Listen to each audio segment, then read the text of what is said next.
नमस्कार आदरणीय दर्शकहरू। पछिल्लो क्रममा कोरोनाको महामारी सँगसँगै देशका विभिन्न भागमा निकै अप्ठ्यारा परिस्थितिहरू सिर्जना भएका छन्। अझ यो अप्ठ्यारो परिस्थिति नेपालमा मात्र नभई विश्वका जुनसुकै देशमा पनि अप्ठ्यारा परिस्थितिहरूको सामना गरिरहेका छन् मानिसहरूले। विदेशमा भएका मानिसहरू घर फर्किँदैछन्। विदेशमा भएका मानिसहरू घर फर्किँदै अब आफ्नै घरमा बस्नुपर्छ भनेर भनिरहेका छन्। तर पछिल्लो क्रममा जहाजबाट थुप्रै लासहरू नेपाल आइरहेका छन्। हामीले देखिरहेका छौँ र हामीले यो विगतदेखि भोगिरहेका छौँ। अझ भनौँ नेपाली कला, सङ्गीत, साहित्य यावत विषयमा कैलाश खबर मार्फत हामी आवाज उठाउने गर्छौँ र यो सँगसँगै मानिसहरूलाई मनोरञ्जन प्रदान गर्नको निम्ति यो अवस्थामा के कस्ता गतिविधिहरू हुन सक्छन् भन्ने विषयमा पनि हामीले जानकारी दिने गरेका छौँ। तर हिजो अस्तिभन्दा कैलाश खबरको आजको अङ्क अलिकति फरक अङ्कमा छौँ र आज हामी कैलाश खबरको यो अङ्कमा साहित्यका विषयमा छलफल गर्नेछौँ। सङ्खुवा सभाको चैनपुरबाट अर्मिला विश्वकर्मा जोडिनु भएको छ। उहाँ साहित्यतर्फ रुचि राख्नुहुन्छ र साहित्य मार्फत अझ देशका परिस्थितिका विषयमा र साहित्य मार्फत झकझक्याउने गर्नुहुन्छ। उहाँले कस्ता किसिमका साहित्यहरू सिर्जना गर्नुहुन्छ र उहाँको साहित्यमा के कस्ता किसिमका सन्देशहरू पाइन्छन्, आज हामी छलफल गर्नेछौँ र आज हामी उहाँका केही साहित्यहरू श्रवण गर्नेछौँ। स्वागत छ यहाँलाई कैलाश खबरमा। हजुरलाई धेरै धेरै धन्यवाद दिन चाहन्छु। अहिले साहित्य सिर्जना भन्ने बित्तिकै मानिसहरूले साहित्य श्रवण गर्न चाहन्छन्। तपाईसँग तपाईले लेख्ने साहित्य के हो? तपाईले साहित्य कस्ता किसिमका साहित्यहरू सिर्जना गर्नुभएको छ?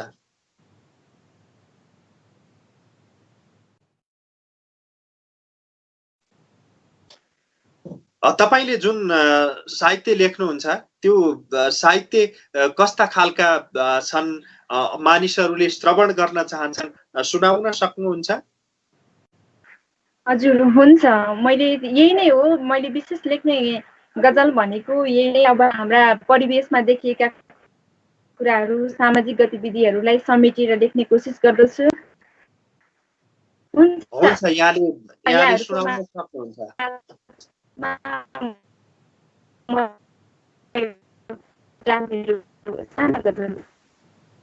अलिकति माया सानीबाट आखिर रित्ती न रहेछ मलाई जवानीबाट। अलिकति माया लिएको हुँ सानीबाट आखिर रित्ती न रहेछ मलाई जवानीबाट।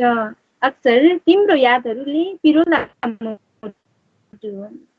अक्सर पिरोला मुटु बिदा लिन बाध्य भए तिम्रो जिन्दगानीबाट। अलिकति माया लिएको हुँ सानीबाट। यसर्थ मैले एउटा उपन्यास लेख्न खोजेको। यसर्थ मैले एउटा उपन्यास लेख्न खोजेको। कसैले केही सिकोस् हाम्रो प्रेम कहानीबाट। यसर्थ मैले एउटा उपन्यास लेख्न खोजेको। कसैले केही सिकोस् हाम्रो प्रेम कहानीबाट। आखिर रित्ती न रहेछ मलाई जवानीबाट। मलाई जलाउँछु भन्ने तपाईँ नै एक मूर्ख हो। मलाई जलाउँछु भन्ने तपाईँ नै एक मूर्ख हो। किनकि म त जल्न सिकेको छु खरानीबाट। किनकि म त जल्न सिकेको छु खरानीबाट। म गजलको अन्तिम शेरमा छु। तिमीले त ए साथी रातारात महल छोड्यायो। बडो गजबको व्यापार गरेछु राजधानीबाट। बडो गजबको व्यापार गरेछु राजधानीबाट। अलिकति माया लिएको हुँ सानीबाट आखिर रित्ती न रहेछ मलाई जवानीबाट। धन्यवाद। भनेपछि अब महल कसरी ठडिन्छ भन्ने कुरा चाहिँ यो गजलमा तपाईले देखाउनु भयो। हजुर अहिलेको राजनैतिक अवस्था अनि मान्छेहरूले भ्रष्टाचार गरिरहेका छन्, रातारात महलहरू ठडाइरहेका छन्, यही कुरालाई मेरो गजलबाट व्यङ्ग्य गरिएको हो। कहिलेबाट सुरु गर्नुभयो यो गजल यात्रा? गजल यात्रा यहीबाट भन्ने छैन। म स्कुल पढ्दाखेरि पनि कहिले काहीँ लेख्ने गर्थेँ र अहिले नै अब विशेष यही हो 2-3 वर्ष नै भनौँ होइन, अलिअलि लेख्दै आइरहेको छु। यो 2-3 वर्षको अवधिमा यो एउटा गजल भयो, यो सँगसँगै अरू गजल पनि यहाँले आज वाचन गर्नुहुनेछ र हामी दर्शकहरूलाई तपाईँका गजल बारे जानकारी दिनेछौँ। यहाँले अरू कुनै गजल वाचन गर्नुहुन्छ अहिले? हजुर, मैले यो रुकुम घटनालाई हामीले सुनिरहेका छौँ, रुकुम घटनालाई समेटेर एउटा गजल लेखेको छु। हजुरहरू माझमा यो गजल वाचन गर्ने अनुमति दिनुहोस्। हुन्छ। जातीयताको पर्खाल नै हाम्रो प्रेमको बार भइदियो, जातीयताको पर्खाल नै हाम्रो प्रेमको बार भइदियो, न तिमीले जित्यौ न मैले जिते, आखिर दुवैको हार भइदियो, जातीयताको पर्खाल नै हाम्रो प्रेमको बार भइदियो, प्रयोगशालामा हात काटेर रगत नगरेको होइन, प्रयोगशालामा हात काटेर रगत जाँच नगरेको होइन, नतिजा एउटै पायो रातो, क्या चमत्कार भइदियो, न तिमीले जित्यौ न मैले जिते, आखिर दुवैको हार भइदियो, मिठा मिठा कहाँ देखौँ कहाँ भेटौँ भन्छ यो मन ढुकढुकी ल्याजै, कहाँ देखौँ कहाँ भेटौँ भन्छ यो मन ढुकढुकी ल्याजै,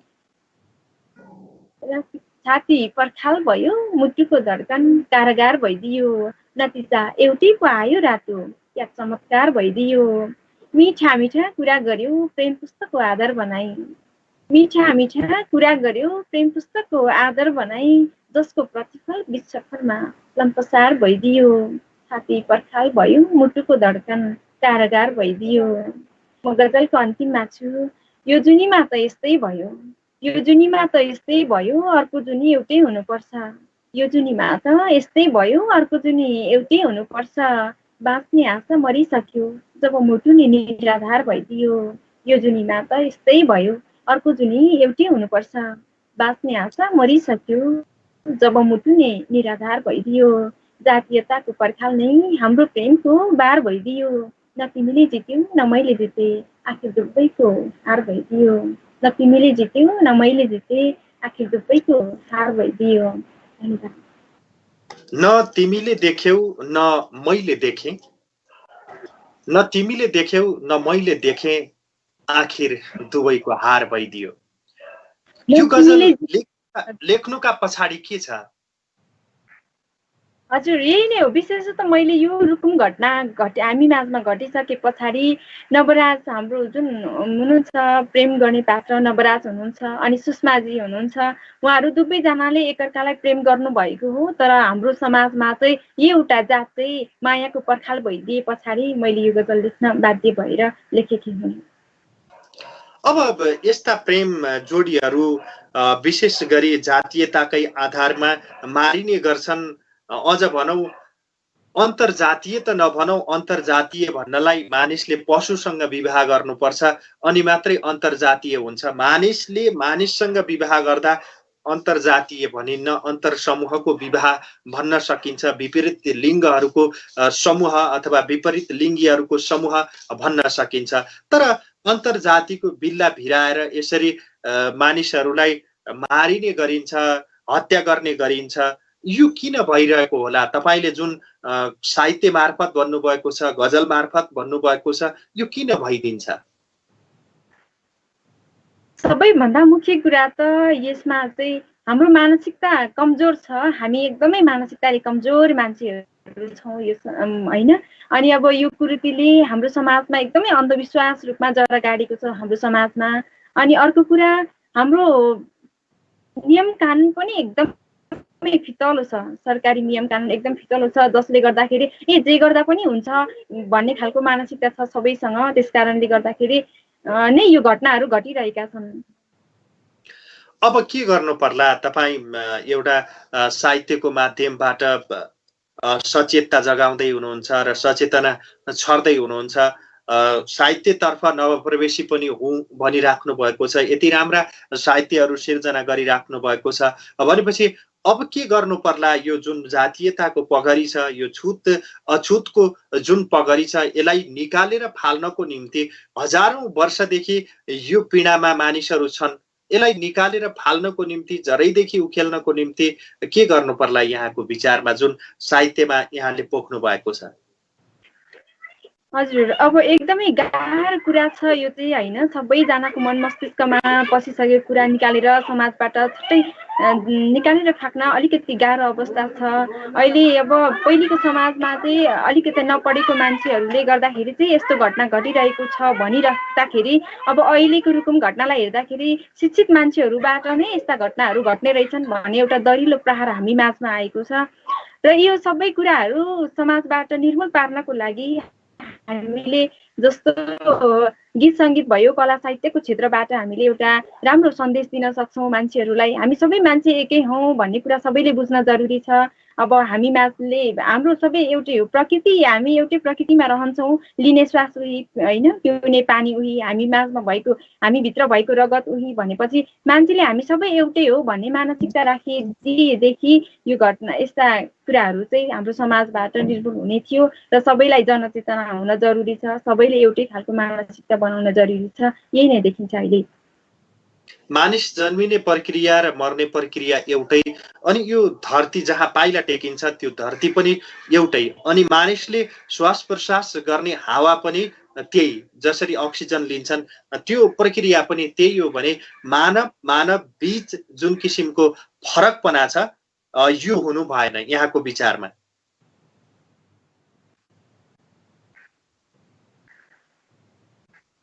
हजुर, एकदमै। हामी सबैले लिने कुरा उही, प्रकृति एउटै भइसकेपछि हामी मानव मानव बिचमा चाहिँ किन हामी छुवाछुत गर्छौँ, भेदभाव गर्छौँ, मान्छेले मान्छेलाई किन मान्छेको रूपमा हेर्दैनौँ? यही नै कुरा हो। सबैले यही बुझ्न जरुरी छ, हामी एउटै हौँ, एउटै आमाका सन्तान हौँ भन्ने कुरा बुझ्न जरुरी छ। भनिएको छ नेपाल एउटा चाहिँ फुलबारी हो, यहाँ विभिन्न खालका फुलहरू फुल्ने गर्छन्। त्यही त हाम्रो नेपाल एकदम सुन्दर देखिन्छ। हामी एउटा बगैँचामा गयौँ भने एकै खालको फुल देख्यौँ भने हामीलाई राम्रो लाग्दैन, तर जहाँ विभिन्न खालका फुलहरू देख्छौँ हामीलाई त्यो बगैँचा एकदम सुन्दर लाग्छ। भनेपछि हामी नेपालमा पनि धेरै जात धर्म संस्कृतिका मान्छेहरू बसेका छौँ, आफ्नै धर्म संस्कृति रीतिरिवाज छ, हामीलाई राम्रो लाग्छ नेपाल एकदम। यो एकदम राम्रो फुलबारी हो भनेदेखि हामीले यसलाई सबै कुरा सम्मान गर्न सिक्नुपर्छ। यही नै ठुलो कुरा हो। यसैबाट यो त रुकुम घटना सम्बन्धी तपाईले लेख्नुभयो, योभन्दा अरू साहित्य हामी श्रवण गरौँ? हजुर, हुन्छ। यति बेला म एउटा गजल यहाँहरू माझमा राख्नेछु। हुन्छ। म जस्तै तिमी पनि तडपिन परोस्, म जस्तै तिमी पनि तडपिन परोस्, तिम्रो जन्म उत्सव म मरेकै दिन परोस्। म जस्तै तिमी पनि तडपिन परोस्, तिम्रो जन्म उत्सव म मरेकै दिन परोस्। आज म तिम्रो बोली सुन्न छटपटिरहेको छु, आज म तिम्रो बोली सुन्न छटपटाइरहेको छु। भोलि मसँग बोल्न तिमीलाई करोडौँको ऋण परोस्, म जस्तै तिमीलाई पनि तडपिन परोस्। सपनाहरू टुटाइ गयो दो बाटोमा छाडी मलाई, सपनाहरू टुटाइ गयो दो बाटोमा छाडी मलाई। तिम्रो भागमा हाँसो एकै पल आँसु छिनभर परोस्, तिम्रो भागमा हाँसो एकै पल आँसु हरछिन परोस्। भोलि मसँग बोल्न तिमीलाई करोडौँको ऋण परोस्। सुन्दरताको घमण्ड गरी मलाई लत्याएर हिँडेकी हौ, सुन्दरताको घमण्ड गरी मलाई लत्याएर हिँडेकी हौ। तर भविष्यमा तिमीलाई सडक सडकमा देख्न परोस्, तर भविष्यमा तिमीलाई सडक सडकमा भेट्न परोस्। भोलि मसँग बोल्न तिमीलाई करोडौँको ऋण परोस्। तिम्रो दिलमा दिमाग रहेछ नयन रुपियाँ माथि, तिम्रो दिलमा दिमाग रहेछ नयन रुपियाँ माथि। भाग्य रेखा समय समयमा इलिजरले मेट्न परोस्, तिम्रो दिलमा दिमाग रहेछ नयन रुपियाँ माथि। भाग्य रेखा समय समयमा इलिजरले मेट्न परोस्, म जस्तै तिमीलाई पनि तडपिन परोस्, तिम्रो जन्म उत्सव म मरेकै दिन परोस्। धन्यवाद। यो साहित्य सिर्जना गर्नुका पछाडि के छ? यो साहित्यले के भनेको छ? अब विशेष त यही गजललाई निहालेर हेर्दाखेरि चाहिँ अहिले हामी देखिन सकिन्छ सबैजना अहिले मान्छेहरू चाहिँ रूपको पछाडि लागिराख्नुहुन्छ होइन। एउटा मान्छे चाहिँ शारीरिक सुन्दरताको पछि लाग्नुहुन्छ, रुपियाँ पैसा धन सम्पत्तिको लागि पछि पर्नुहुन्छ। सबैजना फेरि शारीरिक सुन्दरता भएकै कारण, सुन्दर भएकै कारण, धन सम्पत्ति भएकै कारण आफूमाथि अहमता देखाउनुहुन्छ। यही नै कुराहरू चाहिँ समेटिएको छ। भनेपछि शारीरिक सुन्दरताले जुन अनुहार गोरो कालो जेसुकै भए पनि मानसिक सुन्दरता चाहिँ हुनु पर्यो। मानिस सक्षम बन्नु पर्यो। रङ कसैको कालो गोरो हुन्छ त्यसमा फरक पर्दैन, विचारले बलियो बन्नु पर्यो, यही भन्न खोजेको हो। एकदम मान्छे हरेक किसिमको हुन्छन्। उसँग शारीरिक सुन्दरता भनेको हाम्रो एउटा बाहिरी आवरण मात्रै हो। मान्छे सुन्दर हुनको लागि उसको बाहिरी आवरण होइन, उसको भित्री आवरण चाहिँ राम्रो हुनुपर्छ, भित्र मन मस्तिष्क राम्रो हुनुपर्छ भन्ने कुरा हो। र यसमा चाहिँ विशेष गरी यो जुन माया प्रेमका कुराहरू छन् यसमा धेरै प्रत्यक्ष रूपमा प्रभाव पर्ने हुँदाखेरि यस्तो नभइदिए हुन्थ्यो भन्ने कुरा चाहिँ मैले यस गजलबाट दिन खोजेको छु। म तिमी बिना मरिहाल्छु होइन कि सबै सँगै अथवा सही तरिकाले बाँच्नुपर्छ, कोही कसै बिना मर्नु हुँदैन, सबै आफ्नै खुट्टामा उभिन सक्नुपर्छ भन्ने हो। हजुर एकदमै। समाजमा त्यस्ता खालका घटनाहरू पनि घटिरहेका छन्। कोही प्रेममा धोका खाएको खण्डमा आफ्नो इहलीला समाप्त पारेका घटनाहरू पनि छन्। तर त्यसरी कायर भएर इहलीला समाप्त पार्नु भन्दा पनि केही गरेर समाजका निम्ति र आफू पनि दरिलो रूपमा उभिएर बस्नुपर्छ भन्ने तपाईको यो गजलको सन्देश। हजुर एकदमै।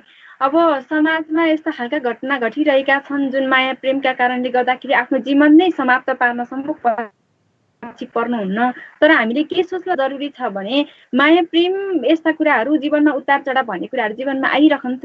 तर हामीले हाम्रो जीवन चाहिँ त्यति सस्तो मानेर खेर फाल्न हुँदैन र हामीले चाहिँ रुखकै पछाडि धन सम्पत्तिकै पछाडि पनि लागि परिराख्न हुँदैन। किनभने यो कुराहरू रूप भन्ने कुरा सधैँ एकै नास हुँदैन। मान्छे उमेरसँगै छालाचाउरी पर्दै जान्छ भने धन सम्पत्ति पनि आज छैन भोलि हुन सक्छ, आज छ भोलि नहुन पनि सक्छ। त्यो कारणले गर्दाखेरि हामी एउटा सच्चा मन चाहिँ खोजौँ न भन्ने खालको सन्देश हो। भनेपछि एउटा सच्चा मनले हेर्नु पर्यो र सक्षम मनले हेर्नु पर्यो। आज हामीसँग धन सम्पत्ति होला, भोलि नहुन सक्छ। धन सम्पत्ति भनेको हातका मैला जस्तै हो, त्यो पखालेपछि जान्छ, भोलि नहुन नि सक्छ। तर एउटा सच्चा दृष्टिकोणले चाहिँ हेर्नु पर्यो। हजुर एकदमै। अब अर्को साहित्यतर्फ लागौं। हुन्छ, यहाँहरू माझमा म अर्को एउटा मेरो गजल राख्छु। हुन्छ। यथार्थता कहिले पनि लुकाउँदिन अब, यथार्थता कहिले पनि लुकाउँदिन अब, कसैको सामु यो शिर झुकाउँदिन अब, यथार्थता कहिले पनि लुकाउँदिन अब, कसैको सामु यो शिर झुकाउँदिन अब, शीतलता दिइरहनेछु छहारी म तिम्रो, शीतलता दिइरहनेछु छहारी म तिम्रो, चुडेर कोपिला घाममा सुकाउँदिन अब, कसैको सामु यो शिर झुकाउँदिन अब, मौकाको खोजीमा पर्खिबसेको छु म, मौकाको खोजीमा पर्खिबसेको छु म, पाए गुलेली निशाना चुकाउँदिन अब, पाए गुलेली निशाना चुकाउँदिन अब, चुडेर कोपिला घाममा सुकाउँदिन अब, स्वार्थी छ यो दुनियाँ थाहा छ मलाई, स्वार्थी छ यो दुनियाँ थाहा छ मलाई, पिरको गाँठो कसैसँग फुकाउँदिन अब, स्वार्थी छ यो दुनियाँ थाहा छ मलाई, पिरको गाँठो कसैसँग फुकाउँदिन अब, यथार्थता कहिले पनि लुकाउँदिन अब, कसैको सामु यो शिर झुकाउँदिन अब। धन्यवाद। कसैको सामु यो शिर झुकाउँदिन अब, किन त्यसो भन्नुभयो तपाईले? अब के छ भने हामीले सत्य कुरा गरिरहन्छौँ, जब सत्यको पछि लागिरहन्छौँ भने हामीलाई कसैसँग पनि झुक्न जरुरत छैन भन्ने कुरा हो। अब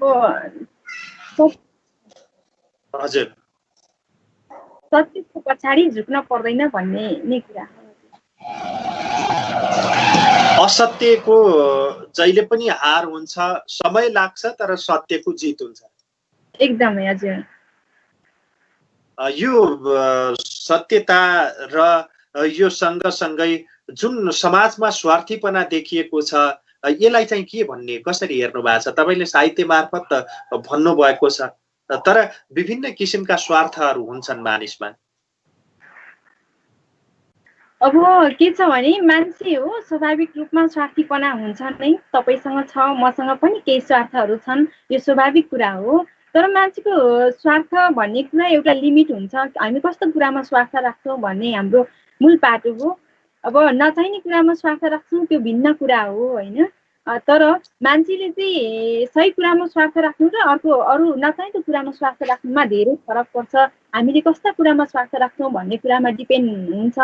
र हामीले चाहिँ नराम्रो कुरामा कसैले स्वार्थ राख्दैछ भने हामी सत्यको पछि लागौँ। सत्य कुराको पछि लाग्यो भने हामीले कसैको सामु पनि झुक्न पर्दैन, कसैको सामु पनि हामीले चाहिँ लाचार भएर हिँड्न पर्दैन भन्ने खालको सन्देश हो। र सबैजना समाजमा सबै मान्छेहरू स्वार्थी छन् यो थाहा छ। र यदि स्वार्थ छन् भन्ने कुरा थाहा हुँदै पनि म यस्तो छु, मेरो रियल कुरा यस्तो छ भनेर सबै सामु खुलाएर हिँड्नुपर्छ भन्ने छैन। आफ्नो कुरा आफैसँग राख्न पर्छ भन्ने कुरा हो हजुर।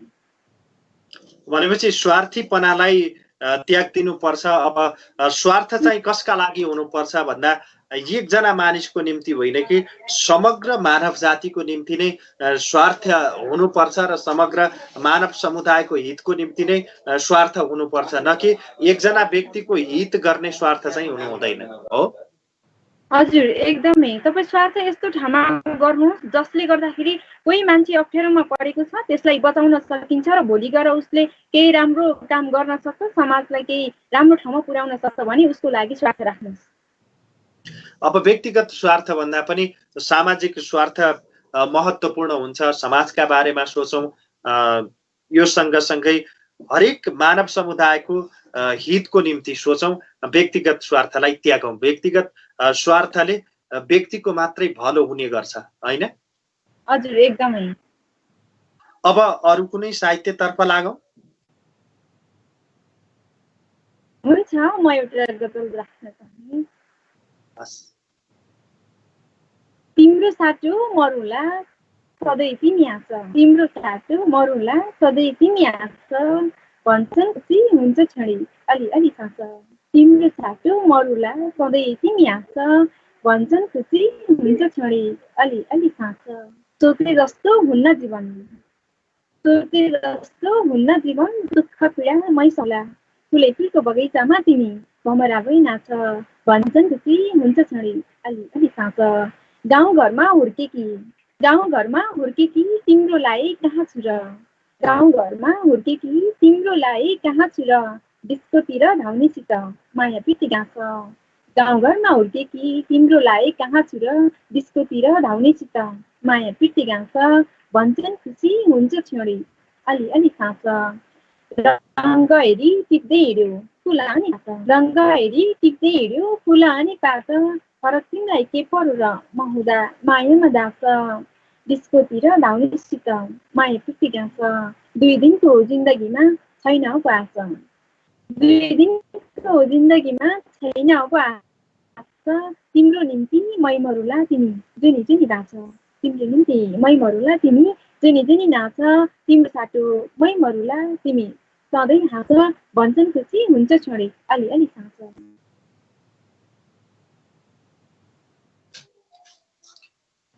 हजुर, यसरी साहित्य मार्फत तपाईँले भनिराख्नु भएको छ र आफ्ना साहित्य मार्फत विभिन्न कुराको सन्देश दिइराख्नु भएको छ।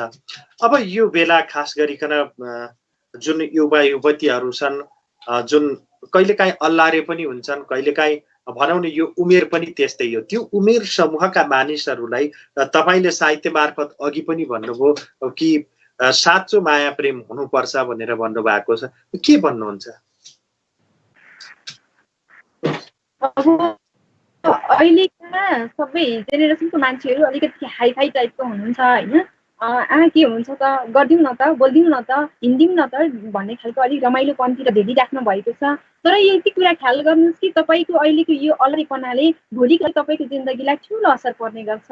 यो कुरा हामीले सोच्न जरुरी छ र यसमा चाहिँ विशेष गरेर अभिभावकहरूले आफ्ना बच्चाहरू के गर्दैछन्, कोसँग कस्तो व्यवहार गरेर हिँडिरहेका छन्, कसरी बोलिरहेका छन्, कोसँग कस्तो तरिकाले उनीहरूले चाहिँ कुरा गरिरहेका छन्, यो कुरामा आफ्ना अभिभावकहरूले चाहिँ धेरै ख्याल गर्न जरुरी छ भनेदेखि तपाईँ जो चाहिँ त्यसरी हिँडिराख्नु भएको छ, अलिकति हाइफाई टाइप रमाइलोमा जिन्दगी बिताइराख्नु भएको छ, तपाईँले आफ्नो जिन्दगी चाहिँ म भोलिको दिनमा के गर्न चाहन्छु, भोलिको दिनमा मेरो लाइफ कतातिर जान्छ म यो बाटो हिँडेँ भनेदेखि भन्ने कुरा चाहिँ सोच्न जरुरी छ। र मुख्य गरेर अब आफ्ना आमा बुबालाई हेर्न जरुरी छ। आमा बुबाको दुःख सम्झेर अगाडि बढ्नुभयो। आमा बुबाले को जुन अब आमा बुबाले दिनुभएको जुन संस्कार छ त्यो संस्कारलाई बिर्सनु भएन, यही नै हो। अब हामी कार्यक्रमको अन्ततिर छौँ। अन्तमा अरू कुनै गजल श्रवण गर्छौँ हामी?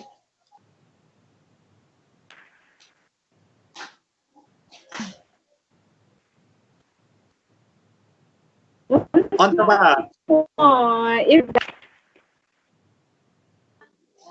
हजुर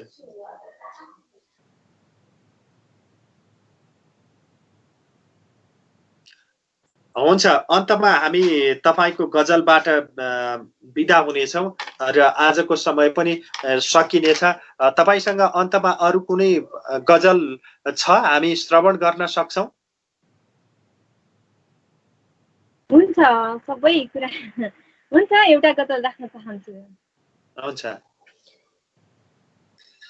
देउरालीमा बोलाउँदा है बिना बिर्सदैन, देउरालीमा बोलाउँदा है बिना बिर्सदैन, सुने खुसी छौरे अन्तै त्यसैले माइन, देउरालीमा बोलाउँदा है बिना बिर्सदैन, सुने खुसी छौरे अन्तै त्यसैले माइन, साथ अनि हात दिन्छु भन्ने धेरै आए, साथ अनि हात दिन्छु भन्ने धेरै आए, तिम्रो माया लत्याएर अन्त माया लाइन, देउरालीमा बोलाउँदा है बिना बिर्सदैन, सुने खुसी छौरे अन्तै त्यसैले माइन, चाह थियो तिमीलाई बनाउने मेरो, चाह थियो तिमीलाई बनाउने मेरो, तिमीलाई एक्लै दो बाटोमा छोड्न छैन, चाह थियो तिमीलाई बनाउने मेरो, तिमीलाई एक्लै दो बाटोमा छोड्न छैन, तिम्रो माया लत्याएर अन्त माया लाइन, बाचा कसम सबै तिमीले तोडे पनि सानो, बाचा कसम सबै तिमीले तोडे पनि सानो, तिमी भन्दा पर गए अन्त माया लाइन,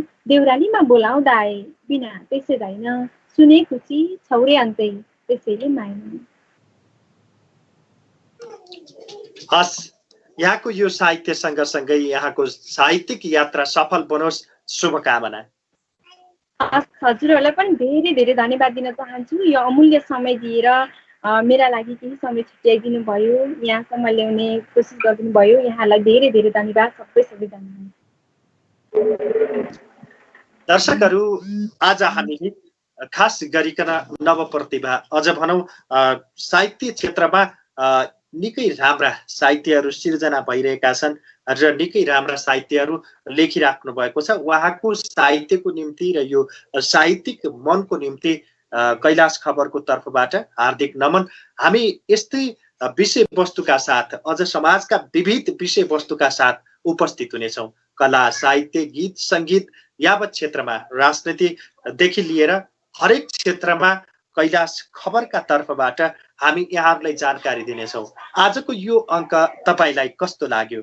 सल्लाह सुझावको निम्ति कैलाश खबरको ढोका सदा खुल्ला रहनेछ। दर्शकहरू, आजको बसाइमा हुनुहुन्थ्यो सङ्खुवा सभाको चैनपुरबाट पर्मिला विश्वकर्मा। आजलाई बिदा दिनुहोस्। हामी पुनः यस्तै विषयवस्तुका साथ उपस्थित हुनेछौँ। नमस्कार।